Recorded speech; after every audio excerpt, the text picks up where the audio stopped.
நம்ம Indian constitution சாதாரணமா create பண்ணது கிடையாது. நம்ம 1947ல சுதந்திரம் வாங்கணும். பட் ஆனா 2 வருஷம் ஆச்சு நம்மளோட இந்தியன் கான்ஸ்டியூஷனை எழுதுறதுக்கு. ஏன் அப்படின்னா நம்ம கான்ஸ்டியூஷன் மேக்கர்ஸ் பல constitutions like US, Canada, Europe, Japan இது போன்ற பல நாடுகளோட கான்ஸ்டியூஷனை அனலைஸ் பண்ணிட்டு தான் நம்ம இந்தியன் கான்ஸ்டியூஷனை கிரியேட் பண்ணாங்க. அதனாலதான் நம்ம இந்தியன் கான்ஸ்டியூஷனை லாங்கஸ்ட் கான்ஸ்டியூஷன் அப்படின்னு உலக மத்தியில பேசப்படுது. 1947ல நம்ம இந்தியா சுதந்திரம் வாங்கணும். பட் ஆனா கான்ஸ்டியூஷனை உருவாக்குனது வந்து பாத்தீங்கன்னா 26 நவம்பர் 1949, கிட்டத்தட்ட 2 வருஷம் ஆயிடுச்சு. சரி, நம்ம 26 ஜனவரி 1950ல தான் நம்ம கான்ஸ்டியூஷனை நடைமுறைக்கு கொண்டு வரோம்.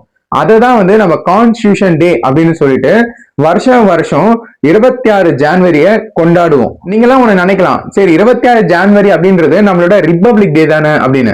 எஸ், கரெக்ட், அது ரிப்பப்ளிக் டே தான். அட் த சேம் டைம் நம்ம கான்ஸ்டியூஷன் வந்து பாத்தீங்கன்னா அப்பதான் வந்து நடைமுறைக்கு ஏற்பட்டது. எல்லாம் ஒண்ணு நல்லா புரிஞ்சுக்கணும், நம்ம இந்தியன் கான்ஸ்டியூஷன் அப்படின்றது ரொம்ப சாதாரணமானது கிடையாது.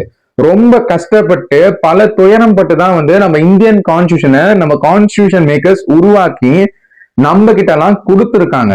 அப்படிப்பட்ட இந்தியன் கான்ஸ்டியூஷன்ல என்னென்ன ப்ரொவிஷன்ஸ் இருக்கு அப்படின்னு தெரிஞ்சுக்கிறது நம்ம இந்தியாவில இருக்கக்கூடிய ஒரு மக்களோட கடமை அப்படின்னு சொல்லலாம். எப்படி வந்து நம்ம டெமோக்ரஸி, ஜனநாயக நாடு அப்படின்னு எப்படி நம்ம ஒரு ஓட்டு மூலியமா சொல்றோமோ அந்த ஓட்டுரிமையே வந்து இந்த கான்ஸ்டியூஷன்ல தான் இருக்கு. அப்போ நல்லா புரிஞ்சுக்கோங்க எவ்வளவு முக்கியம் நம்ம இந்தியன் கான்ஸ்டியூஷன் அப்படின்னு. அதனால இந்த கான்ஸ்டியூஷன் சீரீஸ்ல நீங்க பார்த்தா மட்டும் போதும், உங்களுக்கு வந்து ரொம்ப சிம்பிளா நம்ம இந்தியன் கான்ஸ்டியூஷன்ல என்னென்ன ப்ரொவிஷன்ஸ் இருக்கோ நம்மளுக்கு, அதாவது பேசிக் பீப்புளுக்கு எப்படி புரியணுமோ அந்த விதத்துல உங்களுக்கு எக்ஸ்பிளைன் பண்றாங்க. நீங்க மறக்காம கண்டினியூ பண்ணுங்க.